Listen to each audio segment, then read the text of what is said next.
Oi, turma! Sejam todos bem-vindos a mais um momento de troca, a mais uma aula de criação e comunicação publicitária. Eu sou o professor Giocélio e nós vamos juntos aí aumentar um pouquinho mais, né, a nossa bagagem, o nosso repertório pessoal e acadêmico com o nosso componente, que está aí na tela, um nome para vocês. Olha só, criação e comunicação publicitária. Estamos então na atividade 2 e no momento de desenvolvimento 5, ou seja, a quinta aula sobre desenvolvimento. E o tema dessa aula de hoje é cancelamento. Será que alguém já ouviu falar nesse termo? Será que alguém já efetuou algum cancelamento na internet, né? Como será que vocês se relacionam com esses termos e como a propaganda se relaciona com essa vertente, essa possibilidade? E para pensar um pouquinho sobre o assunto, não estamos sozinhos, estamos com ele, nosso querido Promauro Farias. Seja bem-vindo. Olá, professor José. Coisa boa, hein, estar aqui com você na sua aula.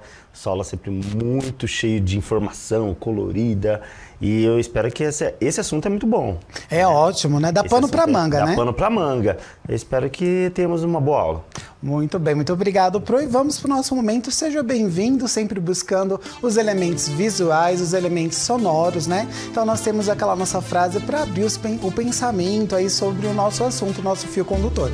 Então, julgamento é sempre defeituoso, porque a gente julga e é passado. Concorda, Pro, Mauro? Sim. O que você pensa um pouquinho sobre esse? Não, é maravilhosa essa frase, né, do Guimarães, falar sobre a questão de que julgar sempre está ligado a um apontamento complicado, porque quando você fala do outro, automaticamente você se coloca em evidência também, né? Eu sempre falo isso, a pessoa que está julgando, ela sempre se coloca em evidência, porque quem está ouvindo pode ter essa perspicácia de olhar e falar assim, nossa, mas olha quem está falando, né?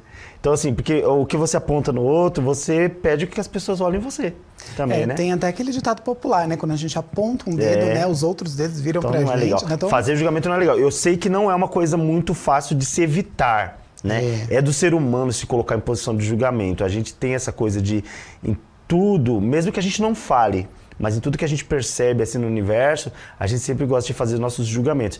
Mas essa verbalização, esse apontamento, essa coisa, eu acho que é uma coisa que a gente tem que treinar e evitar, porque não é legal, né? E toda vez que você coloca o julgamento, você se coloca em evidência também, e as pessoas podem te julgar e pode não ser legal. Eu acho que julgamento, ele evita o crescimento, de certa forma.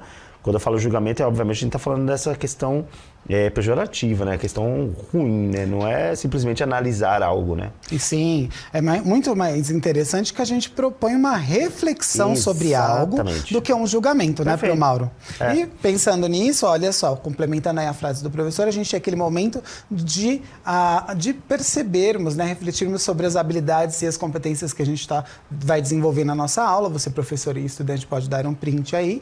E também nós vamos para aquele momento de relembrar onde nós estamos, que é dentro do aprofundamento de linguagem e suas tecnologias, aprofundamento do hashtag Se Liga na Mídia, com a unidade curricular 1, tá na mídia, tá no mundo. Sim. E também temos o momento de refletir com quais materiais nós vamos interagir e estamos na aula de número 19. Então você que está estudando pode se situar, perceber quais são os materiais necessários e onde estamos, né? Para a gente começar os nossos estudos sempre pensando aí de uma forma linear, né? Buscando sempre um começo, meio e fim. E também trabalhando na organização, que é uma das nossas competências socioemocionais, tá certo, gente? Muito bem. Vamos então relembrar? Olha só, comunicação e criação publicitária. Na aula passada, pesquisamos e refletimos sobre o gênero meme, que é esse gênero que a gente vem estudando aí desde aí do início dessa atividade 2, né? E fizemos uma conversa sobre estudo de casos de memes com anúncios publicitários. Pro Mauro, nós pensamos aqui na aula passada algumas propagandas, ações de marketing que realmente pegam e se apropriam da linguagem ali do meme, de algum meme, né, que está em evidência naquele momento, e começam a desenvolver ações publicitárias com memes. E aí, acaba assim, quando ele repercute de uma forma positiva, né, a gente tem alguns exemplos, eu citei com os estudantes, a gente não pode falar de algumas marcas, mas tem algumas marcas que já trabalharam com a questão do meme e de algumas notícias que estão em evidência. E aí, criam-se essas ações. Você acha que é possível a gente criar algumas ações publicitárias utilizando o meme? Sim, é possível. E, na verdade, até para lembrar aqui, como eu trabalho no componente laboratório de produção jornalística, que também é desse aprofundamento, A gente trabalhou em algumas aulas essa integração com o assunto e mostrando como o meme, acho que na última aula, inclusive, que eu gravei, a gente demonstrou isso, como que os textos não verbais, né, os textos que trabalham com a imagem, eles acabam interagindo com a comunicação publicitária. Que, na verdade, não era assim, mas com essa nova linguagem que a internet propiciou, em que os internautas passam a ser produtor de conteúdo também, essas atividades publicitárias acabaram que pescando também algumas linguagens da internet, então o meme acabou sendo isso. O meme no começo era o quê? Era uma zombaria, era uma brincadeira que massificava, né, e tal, e de repente agora a coisa ficou tão assim popular, né, nos meios, que até o mercado publicitário acaba pegando um pouco dessa linguagem para poder trabalhar, então eu acho que é super possível e a gente vê muito agora. E dando continuidade a essa reflexão maravilhosa aí do Pro Mauro, a gente vem aí percebendo até que existe um momento de pesquisa em cima dessa linguagem. Nós temos agora o estudo de caso, que é um termo aí atribuído tão fortemente dentro do mundo acadêmico, dentro dessa linguagem que era uma brincadeira, né? A gente vem percebendo ao longo do nosso componente que se tornou uma brincadeira muito séria, uma ferramenta muito potente e latente quando a gente fala de ações aí publicitárias. Sim. E também envolve a questão da reação do público. Como é que o meu público-alvo ele reage com relação a essas ações, né? Quando eu utilizo um meme, será que eu posso em algum momento ofender alguém? Será que nós podemos ser cancelados, né? Será que uma marca pode ser cancelada quando ela não atinge da forma devida um determinado público ou até mesmo ofende outros públicos que não estão ali, não seria o público-alvo, mas que talvez de alguma forma se relacionou de uma forma negativa ali, né, pejorativa com algum público? Então nós vamos falar exatamente sobre a nossa primeira pergunta norteadora. Olha só, você sabe o que é cancelamento? Para você, o que é cancelamento? Você já efetuou cancelamento aí nas redes sociais? Já ouviu esse termo? Acredito que sim, né, Pro Mauro? Os estudantes eles estão imersos dentro dessa... É o universo deles, né? Eu acho que eles sabem muito bem sobre isso. Exatamente. Então nós temos um pequeno conceito. Se você não sabe, né, você pode começar a pesquisar um pouquinho mais dentro aí, claro, que é um pequeno, só um recorte do que é o cancelamento. Nós vamos falar um pouco aqui. Dentro da sua linha de pesquisa, você vai poder complementar esse termo aí que nós trouxemos, tá certo? Na tela aí, nós temos então, uma definição do que é o cancelamento. Está associado ao ato de julgar e alguém e algo, né? Que é o que a gente começou fazendo aqui, uma reflexão sobre o julgamento. O movimento hoje conhecido como cultura do cancelamento começou há alguns anos como uma forma de chamar a atenção para causas como justiça social e preservação ambiental. É uma possibilidade de dar voz aos grupos oprimidos e exigir ações políticas de marcas ou figuras públicas. Então agora a gente tem aí a possibilidade, né, de perceber que não é simplesmente fazer uma propaganda e soltar aí nos meios de comunicação. A gente tem que sempre pensar no viés ali político, social, né? Também está muito associado às figuras públicas, não é verdade, Pro Mauro? Sim, sim. Eu acho que tem muito a ver com a questão da representatividade, né? Por exemplo, é muito comum, né? A gente aqui é meio contemporâneo, eu acho que sim, né? Sim. É muito comum as pessoas falaram assim, nossa, mas hoje tá tudo muito chato. Antigamente a gente podia fazer várias coisas tal, e hoje não pode falar isso, não pode falar aquilo. E aí isso tem a ver, na minha visão, com a questão da representatividade. Ou seja, algumas figuras, alguns grupos tinham uma representatividade quase zero, né, no meio midiático. Então, assim, falar, brincar, tripudiar sobre esses grupos ou sobre os costumes desses grupos era muito natural e assim, não gerava nenhum tipo de protesto, né? Gerava algum tipo de protesto, mas era muito pouco, né, por falta de representatividade. Hoje, esses grupos têm uma voz muito mais eloquente, uma voz que tem um alcance muito maior, e aí as pessoas estão cobrando. Falando assim, não é piada, é uma brincadeira para você, mas não é para XXX que vai se sentir ofendido. Então aí entrou essa questão de, ao falar, a pessoa tem que pensar agora que ao falar, ao produzir um texto escrito, ao fazer uso de uma imagem, e os memes fazem muito isso, né? O uso de imagens tal, já prontas, você tem que pensar que existe uma responsabilidade, né?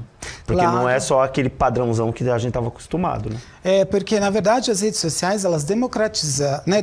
Trouxeram um processo de democratização. Sim, Ou seja, todo mundo tem acesso. Independente de classe social, cor, gênero, enfim, idade, todo mundo tem possibilidade de expressar realmente as suas ideias, os seus pensamentos, né? As suas emoções. E o que ocorre? Quando a gente fala dos meios publicitários, né? Da propaganda, anteriormente nós tínhamos um meio muito restrito, que era o principal, era a TV. Então a TV, ela nos fornecia ali aquela propaganda, e se a gente gostasse ou não, como que é que a gente ia conseguir ter um alcance, um grande alcance? Tem essa resposta, né? Não tinha um caminho de volta, né? A não ser que realmente fosse uma coisa muito grande, uma comoção nacional, e não de pequenos, vamos dizer, entre aspas, minorias, ou uma pequena comunidade ali. Não, uma pequena não, uma comunidade específica, porque pode ser que não seja pequena. Sem muita representatividade, né? Exato, que não tivesse muita representatividade.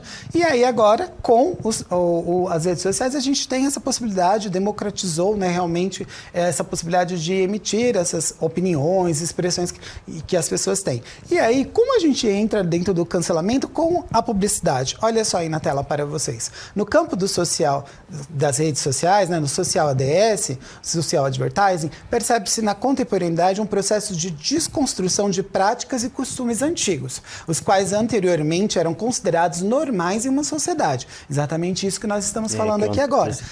Significa que alguns comportamentos não são mais tolerados na contemporaneidade. O que é a contemporaneidade? Os dias de hoje, como comentários racistas, homofóbicos e machistas. Como resultado, uma parcela cada vez maior de pessoas se manifesta contra tais atitudes que são passíveis de punição. Então, realmente, alguns grupos que não tinham, né, uma representatividade, uma voz ativa dentro da sociedade, hoje a gente tem, e existe sim uma preocupação dentro da social advertising com quais propagandas se relacionam com esse público, porque esse público também tem poder aquisitivo, também compra, né, e está inserido dentro desse contexto da publicidade, né, Eu acho importante você falar isso, porque não é só uma questão de voz ou de poder falar, é uma questão que esse grupo também é consumidor, né? Exatamente. Então é interessante para o mercado, para quem tem essa necessidade de pôr o seu produto em publicidade, lembrar que o público ele é diverso, né? Então, antigamente eles não apareciam e parece que tudo ficava por isso mesmo. Hoje não, eles sentem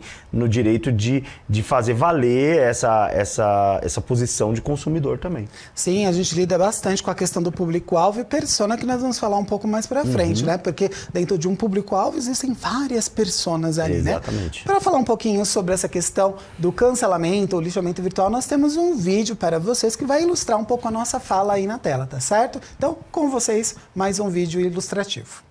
Uma atitude preconceituosa, uma gafe, uma piada podem devastar completamente a vida de uma pessoa. A multidão, antes silenciosa, ganhou voz com a internet. Mas o que a gente tem feito com essa voz? Buscamos impiedosamente as falhas alheias. Nosso assunto de hoje são os linchamentos virtuais. E a convidada é a psicóloga, psicanalista, filósofa e escritora Viviane Moser. Viviane, muito bem-vinda. Obrigado pela sua presença. Eu que agradeço, Vamos um prazer. bater um papo sobre linchamentos virtuais, um tema tão contemporâneo, né? Exatamente. Contemporâneo e delicado. E bastante delicado, é. Será que a gente voltou nesse século XXI à caça às bruxas? Vivemos caçando uns aos outros? Eu acho que o século XXI desfez um determinado tecido social que a gente tinha, afinal de contas, eu não sei exatamente calcular a idade que eu tinha na época, mas há 15 anos atrás, 20 anos atrás, o mundo era real, né? A gente achava que o mundo era um mundo, um copo era um copo, um livro era um livro. Quando a gente queria ter certeza de alguma coisa, a gente tocava essa coisa, né?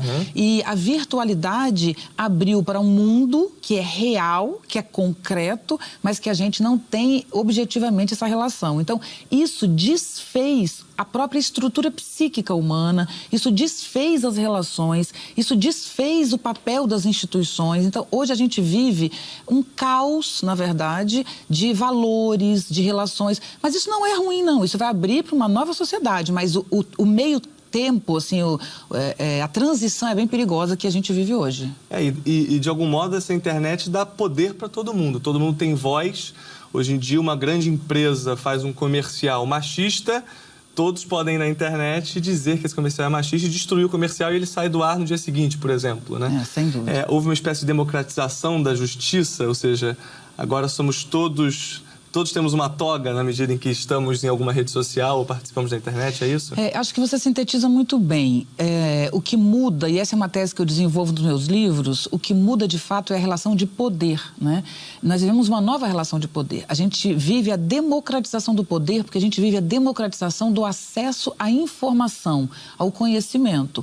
Só que dar poder a alguém, a uma sociedade ou a um grupo, não quer dizer que a gente possa usar isso bem. Então, a gente não tem um domínio dessa nova mídia. A gente não sabe. Eu não vejo como maldade ou com, sabe, o que há ali atrás. Sabe, não é nada tão terrível. Na verdade, é uma incapacidade nossa, pelo modelo de educação que temos, pela formação moral que temos, de lidar com essa extrema, essa extensa liberdade e esse novo poder que as novas mídias nos dão. E como é que fica a noção de verdade nessa história toda? Porque você tem muito também são as notícias falsas e boatos que se espalham. Ou seja, se alguém coloca na internet que um texto que você publicou é copiado, as pessoas não vão nem checar, elas saem compartilhando e jogando pedras, né?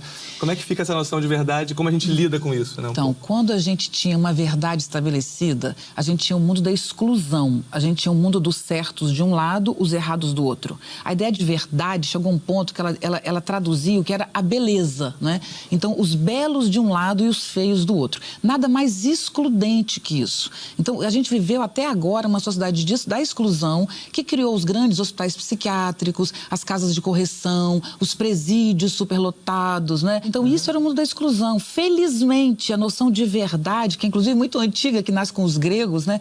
Ela se desfez. Então, desfazer a ideia de verdade não é ruim. Mas quando você desfaz a ideia de verdade, você abre a de perspectiva. Para isso, é preciso que a gente aprenda a pensar. A gente precisa de autonomia intelectual para isso. Então, olha que interessante, ou que desinteressante. Nós temos uma sociedade marcada por uma mídia democrática que abre para novos encontros, o que é maravilhoso, para novos poderes, mas nós somos formados na polarização entre bem e mal. Então, nós usamos um raciocínio velho para uma mídia nova. Por isso que predomina o ódio. Predomina, é muito interessante. O amor e o ódio, né? Exatamente. Né? A gente ainda não aprendeu que entre o bem e o mal tem uma infinidade de possibilidades, né? E nós somos essa zona cinzenta, todos Exatamente. nós, né? E que alegria é a zona cinzenta, porque imagina o que é o mundo feito entre belos e feios. Eu, por exemplo, tem hora que me acho linda, tem hora que me acho horrorosa, não é isso que a gente é, todo mundo? Tem dia que você acha que você acorda brilhante, né? Então, assim, o cabelo tem que ser liso. Eu passei a vida inteira as pessoas tentando analisar o meu cabelo, porque o bonito era o cabelo escovado. Hoje é o contrário, a gente pode botar o cabelo do jeito que quiser. Então, existe sim uma abertura para o mundo, mas nós não temos, eu diria, cognição. Cognição é o modo que a nossa inteligência se estrutura.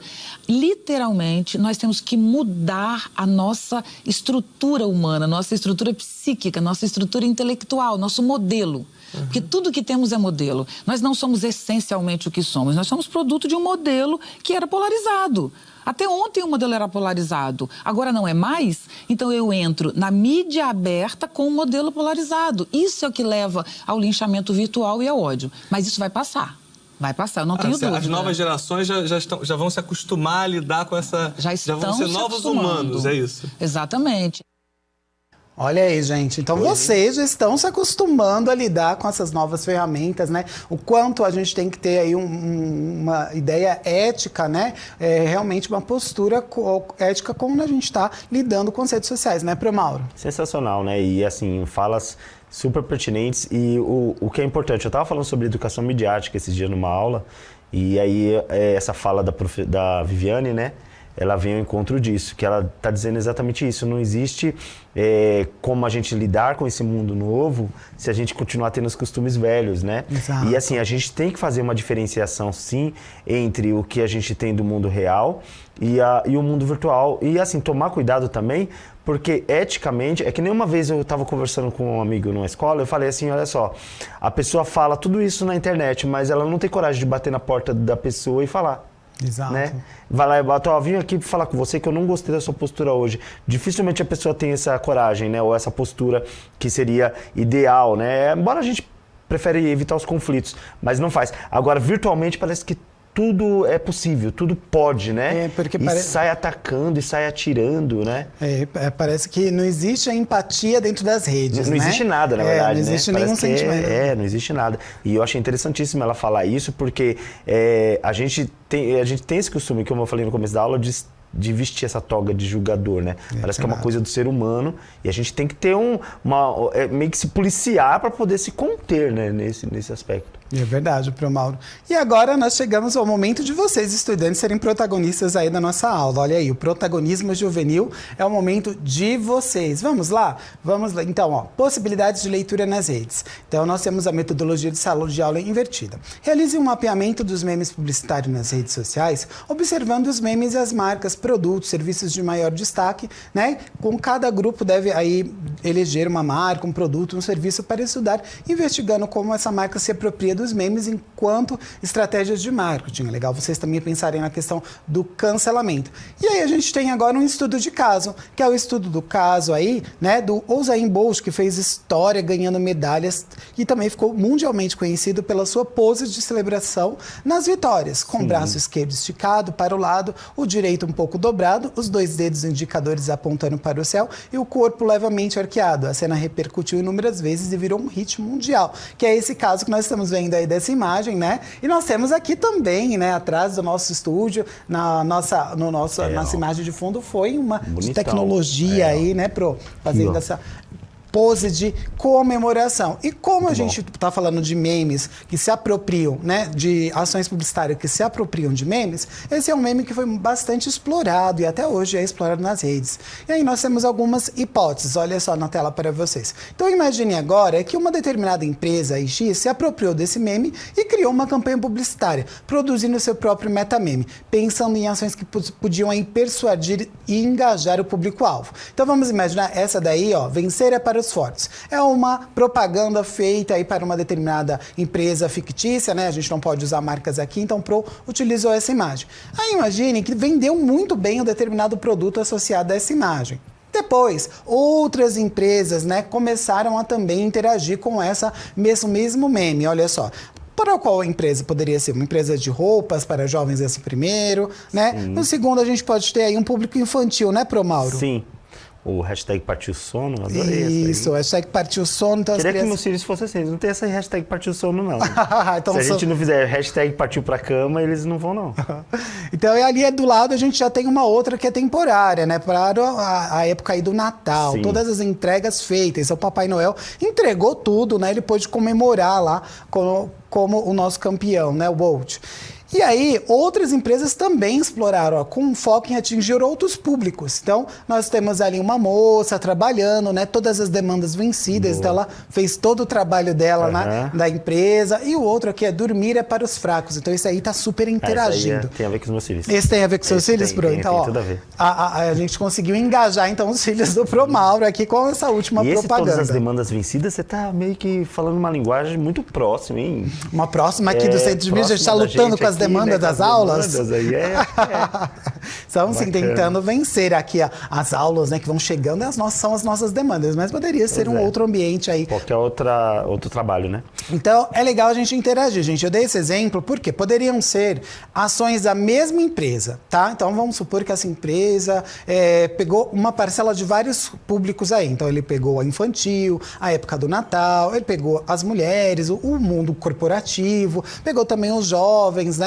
Sim. E assim podemos brincar com vários públicos. A gente dá esse exemplo, gente, porque a gente não tem a possibilidade de usar as marcas, né? Porque realmente aqui a gente está dentro de uma aula, é uma instituição pública diferente, a gente tem as questões de direitos autorais. Mas você, dentro da escola, da unidade escolar, tem uma infinidade aí de ações publicitárias envolvendo marcas que estão interligadas aos memes, tá? Então, é legal que vocês explorem. Por exemplo, também com o mesmo meme ainda, a gente tem mais esses exemplos. Algumas empresas podem até dividir de acordo com a persona de seu público-alvo. Então, ali a gente tem a vida vegana, o mundo mágico, né? Um mundo mais infantil, e ali faça a sua tatu. Sua tatu, todos com o mesmo meme, né? Quer dizer, todo mundo com o mesmo sinal, né? O mesmo sinal que reproduzido nesse meme.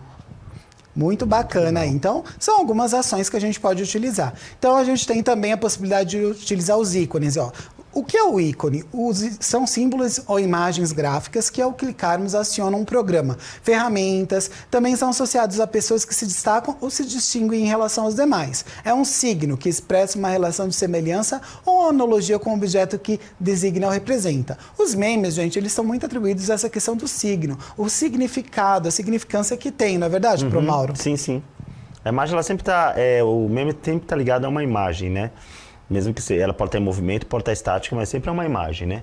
E essa imagem é que simboliza alguma coisa. E a partir desse simbolismo, desse significado, é que parte as outras interpretações. Muito bem. Interessante. Para a gente ilustrar a fala do Pro Mauro, a gente tem mais um vídeo falando um pouquinho sobre o uso do ícone, como a gente se relaciona com os ícones nas várias dimensões sociais, tá certo? Vamos lá. Mais um vídeo para vocês. E os ícones são uma grande tendência de design, isso provavelmente você já sabe. Agora, usá-los adequadamente para uma apresentação ou peça publicitária é que é o desafio que muitas pessoas encontram. Se eu mostrar esses ícones aqui para você, o que é que você pensa? É provável que você goste de todos eles, mas separadamente. Juntos, eles não combinam, não orna, sabe? É por isso que existe uma coisa chamada consistência criativa. É importantíssimo você se atentar ao quão consistente é a sua linha criativa quando você está desenvolvendo o seu trabalho. E ter ícones que se conversam é parte disso. Então, como fazer isso? A primeira coisa que você precisa se atentar é a cor. Uma boa é você combinar as cores dos ícones para que, mesmo que sejam de pacotes diferentes, de designers diferentes, dê mais consistência para o seu trabalho. E você pode fazer essas combinações de ícones utilizando ícones com apenas uma cor ou ícones usando cores a partir de uma paleta. Uma outra coisa que você precisa ficar muito atento é ao estilo desses ícones. Basicamente existem dois estilos, o esquemorfismo e o flat design. Aqui não tem jeito, é algo absolutamente subjetivo. Você que vai dizer qual estilo que você gosta mais. O que eu posso dizer é que atualmente o flat design é o estilo mais utilizado. Quer uma prova? Pega o seu celular agora e dá uma olhada nos ícones dos seus aplicativos.